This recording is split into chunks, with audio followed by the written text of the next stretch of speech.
ఒకటి అప్రోచ్ అవ్వాలి, ఓకే అయితే కూడా నేనే వెళ్ళాలి, ఓకే అప్రోచ్కి. I don't know how much I will be able to convince them, I how in what way that I can convince. అంటే because very first question is you're a new production house. No, it's okay, that's fine, but new director, no? అవును, అవన్నీ questions. Every director was a new director at one point of time. Every artist was new at one point of time. ఆ పాయింట్ని వాళ్ళే మర్చిపోతారు. వాళ్ళు వచ్చినప్పుడు బిజినెస్లోకి వాళ్ళు new, అదే మర్చిపోతారు. మర్చిపోయి నువ్వు న్యూ కదా, వాడు న్యూ కదా, ఇన్ని ఆన్సర్లు ఉంటాయి. అప్పుడైతే మన సినిమా కొంచెం తక్కువగా మాట్లాడిన ఫీలింగ్ వస్తుంది. ఎంతవరకు I really wish this film has to do really well. అంటే నా కాన్ఫిడెన్స్ ఏంటంటే నేను ఒక మంచి కథని ఓకే వీలైనంత మంచిగా చూపించగలిగినంత మంచిగా మంచి లొకేషన్స్. నాకు ఒక 2 hours చూస్తున్నప్పుడు ఆ విజువల్స్ బాగుండాలి. ఒకటి that is my first point. Second point వచ్చేసి లీడ్ పెయిర్, అమ్మాయి అబ్బాయి చూడగానే ముద్దొచ్చేలాగా చూస్తూ ఉండాలనిపించేలాగా ఉండాలి.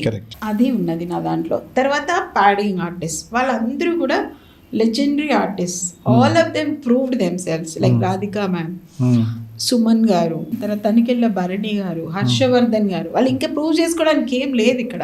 విద్యుల్ లేఖ and Venkatesh Kakumanu, all of them are like they proved their metal.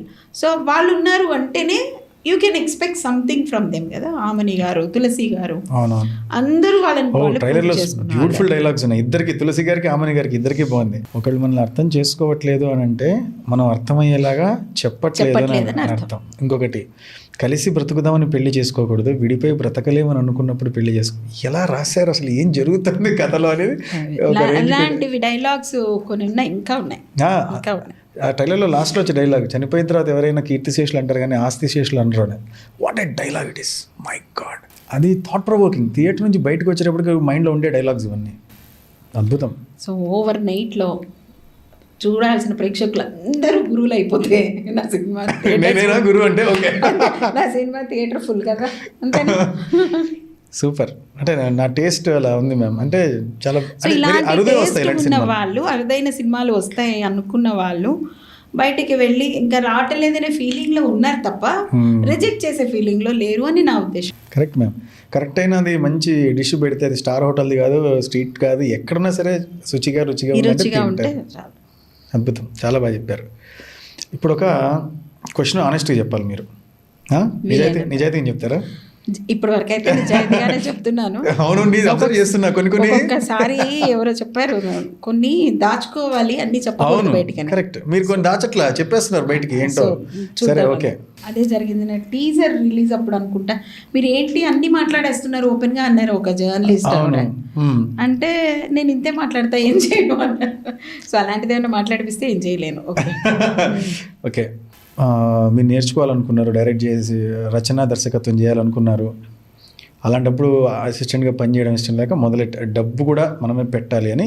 ఇది అంత చిన్న సినిమా లాగేం కనపట్లేదు. చిన్నది కాదమ్మా ఇది. నేను ఐ డోంట్ కాల్ ఇట్ చిన్న సినిమా అనకండి, అదే అలానే పెద్ద సినిమా కాదు. అంటే డబ్బుల పాయింట్ ఆఫ్ వ్యూలో మాట్లాడుతుంది పెద్ద చిన్న అని, అంతేగాని దానిలో ఎంత ఎఫర్ట్ కూడా సఫిషియెంట్లీ కనపడుతుంది, క్లియర్ కనపడుతుంది అది. ఎందుకంటే చిన్న సినిమా అంటే టైట్ బడ్జెట్స్ లో వర్క్ చేసేలా ఉంటుంది నాకు తెలుసు. యాక్టర్ గా ఎప్పుడు ఆ ఈక్వేషన్స్ లోనే ఉంటాను నేను. ఎక్కడ కూడా ప్రొడక్షన్ వాల్యూస్ లో కాంప్రమైజ్ అవ్వలేదు, ఆర్టిస్ట్ ప్యాడింగ్ లో కాంప్రమైజ్ అవ్వలేదు, ఎక్కడ అవ్వలేదు. కాబట్టి I feel it's not a small film. So money investment జరిగింది, ఎమోషన్ ఇన్వెస్ట్మెంట్ జరిగింది, కొత్త వాళ్ళకి ఆపర్చునిటీ అన్నారు, అన్ని నోబుల్ కాజులు అన్నారు. ఎవ్రీ స్టెప్ రిస్కీగానే ఉంది. ఏ నోబుల్ కాజ్ అన్నానమ్మా? నోబుల్ కాజ్ అంటే ఆపర్చునిటీస్ ఎక్కడికి వెళ్ళి చెప్తారు, there is no platform. Noble cause opportunities ఇవ్వాలనుకున్నా. అదే మరి నోబుల్ మాలాంటి వాళ్ళకి వి ఆల్వేస్ సీక్ ఆపర్చునిటీస్ కదా, మీరు క్రియేట్ చేయాలనుకోవడం నోబుల్ కాజ్.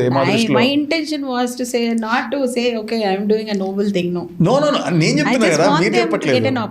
సంస్థము మీరై ఉన్నారు, ఎందుకంటే కథ మీ దగ్గర నుంచి, ఐడియా మీ దగ్గర నుంచి ఇలా చెయ్యాలనుకో అక్కడి నుంచి అదే వచ్చింది. కర్త కర్మక్రియలా మీరే ఎలా ఉన్నారు. ఎక్కడైనా కానీ మీరు ఒక ప్రొడ్యూసర్ పవర్ని యూజ్ చేశారు ఆ క్రియేటివ్స్లో. కాదు ఇది ఇలాగే ఉండాలి. ఒకవేళ డైరెక్టర్ నో మ్యామ్ ఇలా ఉండాలి, నో డబ్బులు నేను పెడుతున్నా, నువ్వు నాకు చెప్పినట్టుగా తీవా, అలా ఎప్పుడన్నా మీ పవర్ వాడారా? క్వశ్చన్ ఎవరిని అడగాలి? మీరు డైరెక్టర్ని అడగాలి, నన్ను అడిగే లాభం. అందుకే నిజాయితీ చెప్పండి అన్న, మీ మీద నమ్మకం. నిజాయితీగా చెప్పాలంటే ఎస్ ఐ డిడ్. అవునా? ఓ మై గాడ్, అక్కడక్కడ డబ్బులు నేను పెడుతున్నా అని నిజంగా అవి నా డబ్బులు, అందుకనే చెప్తున్నా, నేను చెప్పడం వినాలి.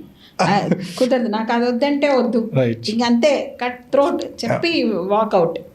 అలా చెప్పినవి ఉన్నాయి. But is very understanding. This is okay, will alter it. Okay, అంటే ఇక్కడ అందరు కొత్త వాళ్ళు కాబట్టి మీకు సినిమా గురించి మీ దగ్గర నుంచి వచ్చింది కాబట్టి మీకు తెలిసి ఎవరు కొత్త వాళ్ళు లేరు, అందరు యాక్టర్స్, అందరు యాక్టర్స్ అంటే అదేలేండి. మీరు అంటే మీరు డైరెక్టర్ గారు, నేను డైరెక్టర్. మ్యామ్ చాలా ఆనెస్ట్ గా చెప్పారు ma'am. Very much impressed. I mean there was no, I mean regrets అంటానికి లేదు, బట్ ఏంటంటే ఒక్కొక్కసారి సిచ్యువేషన్స్ అలాంటివి. ఫర్ ఎగ్జాంపుల్ వాళ్ళు బై మిస్టేక్ మర్చిపోవచ్చు, ఒక పర్టికులర్ ఆర్ట్ వర్క్ కావాలి, వాళ్ళకి రాలేదు. నాకు ఇప్పుడు ఆర్ట్ వర్క్ కావాలి అంటే it's a wastage of half a day for me. Okay, so nothing doing, you do it with what ever is available అన్నప్పుడు అది ప్రొడ్యూసర్ హ్యాటే, క్రియేటివ్ హ్యాట్ కాదు, అది ప్రొడ్యూసర్ హ్యాటే, అది బడ్జెట్ కంట్రోల్. సో క్రియేటివ్ గా ఏంటి అంటే నువ్వు ఇది ఇలా చేద్దాము అంటే నువ్వు అది అలా వద్దు. అది చాలా డిస్కషన్ జరుగుతాయిలేండి.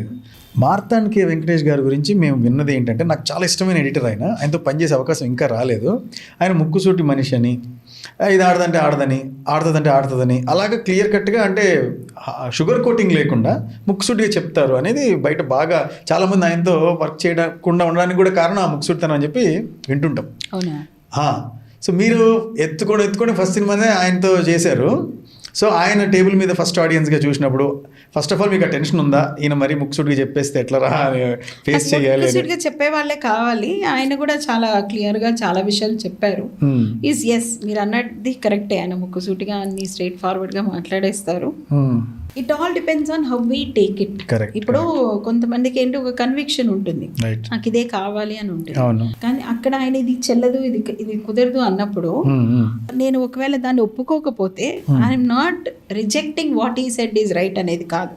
ఆయన చెప్పింది కరెక్టే, కానీ నాకు ఇది ఇక్కడే ఎక్స్పెరిమెంట్ చేయాలని ఉంది అనేది ఒక మీనింగ్. నేను ఆయన్ని డిస్రెస్పెక్ట్ చేయడం కాదు, బట్ ఇక్కడ నుంచి నాకు ఇలాగే చేయాలని ఉంది, చూద్దాం అని నేను ఒక రిస్క్ తీసుకోవడం బియాండ్ హిజ్ పాయింట్. సో ఆయన చెప్పడం వల్ల మనం ఎన్ని చోట్ల రిస్కులు తీసుకుంటున్నాం అనేది కూడా మనకు తెలుస్తుంది. So in a way we know before going there is a possibility ఇక్కడ రివ్యూవర్స్ దగ్గర నుంచి కానీ లేకుంటే ఆడియన్స్ దగ్గర నుంచి కానీ మనకి ఇలాంటివి వస్తాయేమో అనే క్వశ్చన్ మనకి ముందే రేజ్ అవుతుంది. So we are prepared for what is the answer for it. So that way it is ఆయనతో వర్క్ చేయడం అనేది ఏంటంటే, అంటే రీసెర్చ్ చేసేటప్పుడు ఒక ప్రాజెక్ట్ అనమాట. అది రీసెర్చ్ ప్రాజెక్ట్ లో స్టార్ట్ టు ఎండ్ ఆయన దగ్గర కూర్చుంటే you learn lot of things. Oh my God, okay, yeah, great. మీరు చెప్తుంటే ఆ ఎడిటింగ్ రూమ్ లో నేను ఎందుకు లేను, వీళ్ళు ఏం మాట్లాడుకొని ఉంటారు అని అనిపిస్తుంది నాకు. రకరకాలు జరిగిపోతా ఉంటాయి, జరగాలి అసలు. అయితే జరిగితేనే you get the best outcome. ఒక్కొక్కసారి డైరెక్టర్ వాకౌట్ అయ్యొచ్చు, ఒక్కొక్కసారి ప్రొడ్యూసర్ వాకౌట్ అవ్వచ్చు, ఒక్కొక్కసారి కోపం వచ్చి ఆయన రూమ్ నుంచి వాకౌట్ అవ్వచ్చు. ఆయన రూమ్ నుంచి walkout. So all is possible and it happens.